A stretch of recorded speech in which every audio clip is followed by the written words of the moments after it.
Oke friend, kembali lagi di channelnya Tonto Japa, channelnya para kicau mania.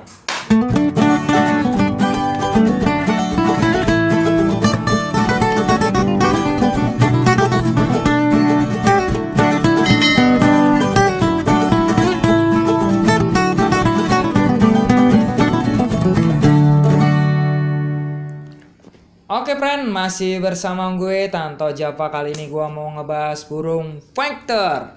Karena ada beberapa pertanyaan dan juga beberapa komentar, Bang, tolong dong bikinin konten lovebird vector. Bang, kenapa sih nggak bikin konten lovebird vector? Padahal lovebird vector ini lagi naik daun nih.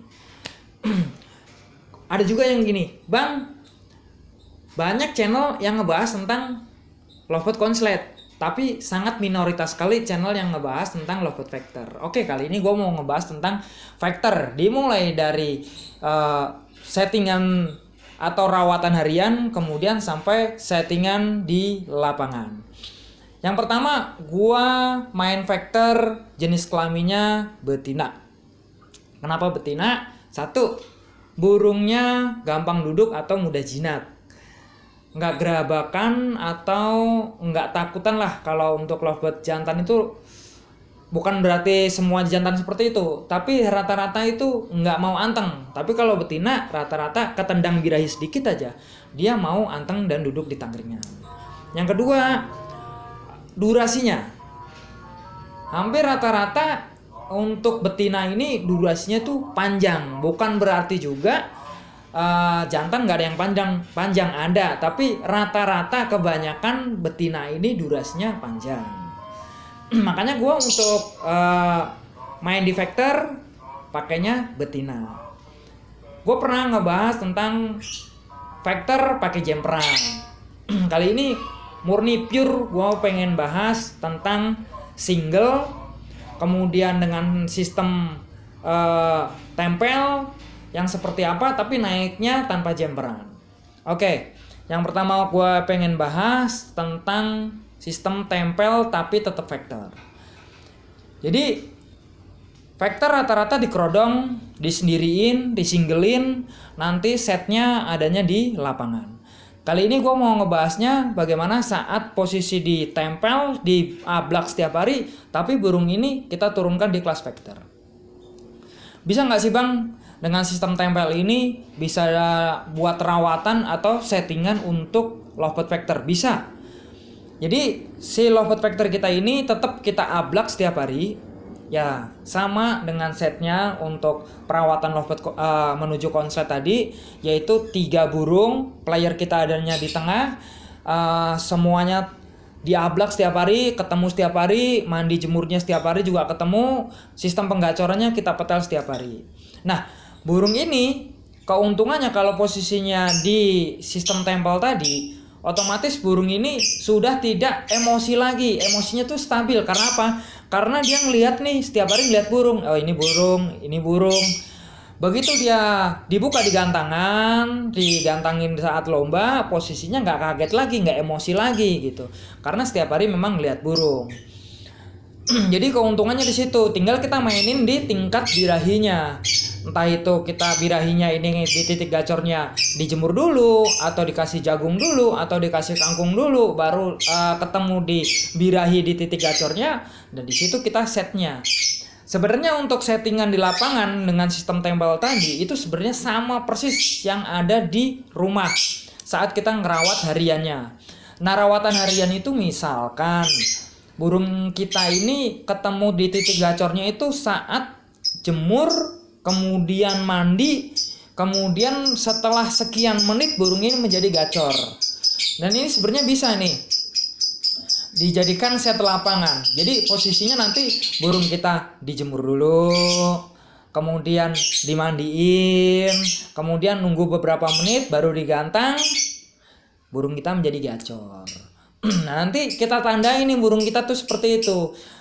Dengan sistem gacor dengan sistem petel gacor tadi, dengan sistem tempel di petel menjadi gacor gitu, kita kasih tanda nih burung kita tuh adanya di mana sih, setelah kita melakukan apa sih burung kita ini menjadi gacor.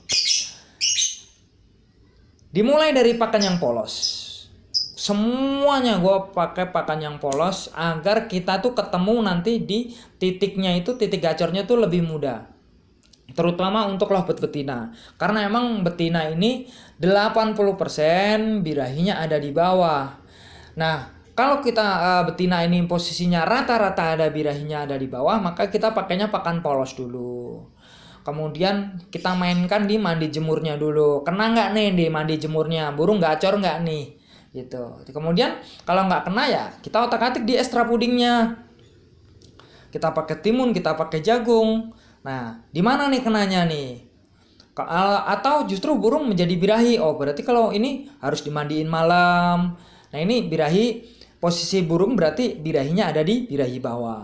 Nah, kita nyari tuh di titik gacornya. Setelah nanti gacor, kita tahan di situ dengan rawatan yang sama. Kemudian setnya pun nanti di lapangan pun sama. Misalkan pakan polos ya kita nggak perlu kasih untuk pakan yang kenceng saat di lomba. Udah biarin aja. Kemudian kita posisinya di rumah gacornya dikasih jagung 1. Udah gacor ya jangan dibanyak-banyakin nantinya, karena pengen biar ngekeknya banyak, biar ngekeknya ngedur, kita kasih jagung yang berlebihan, yang ada cuma over birahi. Seperti itu. Jadi setnya tuh sama aja antara settingan di rumah, kemudian settingan di lapangan tuh sama saja. Tahan di titik gacornya, pahami di situ bahwa burung kita tuh sebenarnya untuk gacor di gantangan nggak perlu melakukan perubahan yang signifikan. Cukup kita nandain gacor di rumah dengan hal yang seperti ini, ya udah kita lakukan juga sama persis di lapangan. Kadang-kadang ada yang terlalu sporadis lah. Sporadis tuh dikasih kangkung yang berlebihan, dikasih extra puding yang berlebihan supaya ngedorong birahi menjadi gacor. Ada yang ketemu dan ada yang nggak ketemu juga. Mungkin pas waktu itu birahinya ada di bawah, memang burung kudu dikencengin, ketemu di setnya di titik gacornya menjadi gacor. Pas ketemunya di situ. Ada juga yang justru kelewatan di situ. Posisi birahinya justru lewat, titik gacornya di mana, birahinya di mana, dia ngeblong. Nah, kalau bisa setnya itu disamain persis posisi yang ada di rumah. Itu kalau sistem tempel tuh seperti itu. Jadi saat burung kita petel, kemudian berapa menit gacor, sebenarnya burung di situ ngasih tanda nih, burung nih gue maunya ada di titik ini nih. Nah, kita tuh tahan di situ itu. Jadi nggak perlu ada perubahan, baik itu pakan ataupun penjemuran ataupun mandi, kita samain set yang ada di harian. Oke, itu dengan sistem tempel yang seperti itu. Bang, bagaimana kalau posisinya itu single, nggak ada burung lain, cuma punya 1, kita setiap harinya dikerodong, misalkan seperti itu. Jadi kembali lagi dikerondong dengan tidak dikerodong, walaupun itu di rumah sendiri, ambil yang paling enaknya. Burung vector ini kalau dengan sistem tempel tadi, otomatis saat ditempel karena setiap hari melihat sehingga tidak ada emosinya lagi, emosinya lebih stabil, cenderung tidak mau ngekek dengan tempelannya tadi. Saat kita petel sendiri baru posisinya gacor, atau melihat lawan yang lainnya dia baru gacor. Itu dengan sistem tempel. Tapi kalau posisinya itu single, bener-bener single sendirian tanpa ada tempelan di rumah atau burung yang lainnya, itu posisi kerodong enggak kerodongnya itu tergantung dari si burung kita tadi. Misalkan burung kita ini posisinya enggak dikerodong, burung kita tuh gacor terus sehingga pas nanti di gantangan jadinya ngempos atau kehabisan tenaga. Nah, ini sebaiknya burung kita itu dikerondong, taruh di tempat gelap. Contoh misalkan di kamar yang nggak ada suaranya, yang kita gelapin, sehingga burung ini juga nggak kepancing atau merespon untuk bunyi, sehingga menghemat dari tenaga. Pas di gantangan nanti burung kita lebih stabil untuk burung vector kita tadi. Kemudian kalau posisinya diablak nggak bunyi, justru kalau dikerodong itu nanti naik birahinya, emosinya itu naik, ya sebaiknya diablak.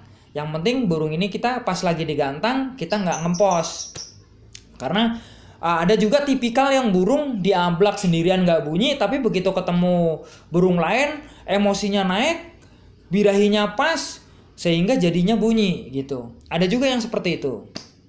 Nah, coba teman-teman pahami lagi untuk burung yang single tadi, apakah burung kita ini saat dikerodong justru gacor ngempos di gantangan, atau saat dikerodong justru naik emosinya dan juga naik birahinya.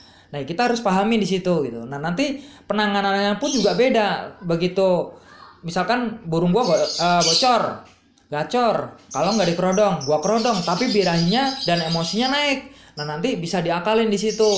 Entah itu kita pakai gigitan, entah itu nanti pas setiap harinya kita mandiin, atau pas nanti di gantangannya kita semprot spray sehingga antara birahi dan emosinya ngepas gitu. Jadi nanti kita analisa kembali setelah nanti adanya di gantangan. Nah, kalau single ini kita nggak bisa ngukur nih. Untuk kadang-kadang udah gacor di rumah, pas lagi di gantangan melempem, emosinya naik, birahinya naik gitu. Karena memang nggak pernah ketemu dengan burung yang lainnya. Tapi ada juga yang burung single justru kalau ketemu ngepas, birahinya pas, emosinya pas, ada di situ. Nah, kita tinggal mainin di situ. Kalau birahinya atau emosinya terlalu kenceng, berarti kita tinggal turunin di situ. Tapi kalau posisinya kurang nendang, ya kita tinggal naikin di situnya. Entah itu kita colokin jagung, kangkung, kita pancing-pancing pakai kayu biar emosinya naik kayak gitu. Jadi teman-teman tinggal mainin di situ. Kalau main Lovebird Factory itu emosi, birahi, emosi, birahi, tinggal dimainin di situ. Kurangnya adanya di mana? Nah, Bang, terus kalau bedain emosi dan birahi itu yang seperti apa? Nah, kalau emosi sebenarnya udah kita bahas ya kemarin-kemarin. Emosi itu yang seperti apa, birahi itu yang seperti apa. Oke, gua ulas lagi lah ya untuk emosi untuk Lovebird Factory itu biasanya gigit-gigit tangkringan, gigit-gigit jeruji, kemudian burung ngejar-ngejaran burung lain gitu. Itu rata-rata burung itu emosi. Atau burung yang birahi, over birahi itu yang seperti apa ya? Kalau jantan jelas itu gestang, kalau posisinya betina burung ini ngapal tanpa adanya ngekek. Itu over birahi. Jadi teman-teman nanti tinggal turunin aja di situ setnya yang ada di lapangan. Nah, gue saranin buat teman-teman posisinya itu kalau ngasih pakan untuk single factor atau burung single sebaiknya pakan polos saja. Karena kenapa harus pakan polos? Karena dia ini posisinya single, nggak ada yang buat pelampiasan untuk nurunin birahi dia, sehingga nanti kalau birahinya itu udah naik, kita nurunnya tuh agak susah. Bukan agak susah lagi, tapi susah banget nantinya. Kalau posisinya udah over birahi dengan posisi dia single, kalau betina harus buang telur, kalau jantan yang harus kawin dulu, yang seperti itu. Itu untuk mengembalikan lagi birahi menjadi di titik nol lagi. Nah, makanya pakai pakan polos saja. Kalau betina ya, kalau emang burungnya doyan mandi ya kasih pemandian, kasih mandi yang bagus. Kalau emang burungnya ini dijemurnya kudu kuat ya kasih penjemuran yang bagus juga gitu. Sehingga posisi antara birahi dan emosinya itu pas terus. Kita tahan di situ. Nah, kalau kita udah ketahan di situ antara birahi dan emosinya udah pas, insya Allah untuk burung factory ini gacor terus. Jadi nanti banyak juga yang kayak gini nih. Wah, burung gua di rumah udah gacor banget tapi di gantangan ngempos terus. Ketemu burung keretelan, ngekek di jeruji, atau justru burung ini ngapal. Nah, ini berarti di situ ada tingkat yang kelebihan, entah itu di tingkat birahinya atau tingkat over emosinya. Jadi teman-teman kudu paham di situ, burung yang ngapal berarti over birahi, burung yang keretelan ngekek di jeruji berarti over emosi. Kudu pas, kudu nyetingnya kudu di titik gacornya. Rawatan harian sama persis sebenarnya set yang ada di lapangan. Kita tinggal ngebaca doang nih. Sebenarnya lebih efektif sih yang di tahap pertama ya, burung yang dengan sistem tempel tadi ngesetnya di lapangan tuh lebih enak. Tapi kalaupun teman-teman mau disinglein, kemudian tinggal mainin birahi dan emosinya di lapangan, monggo silakan. Oke, cukup dari gua. Salam konslet, masih asik, friend. Oke, friend, terima kasih buat yang sudah menonton di channel YouTube-nya Tanto Java. Jangan lupa untuk subscribe, like, komen, dan juga share. Matur suwun.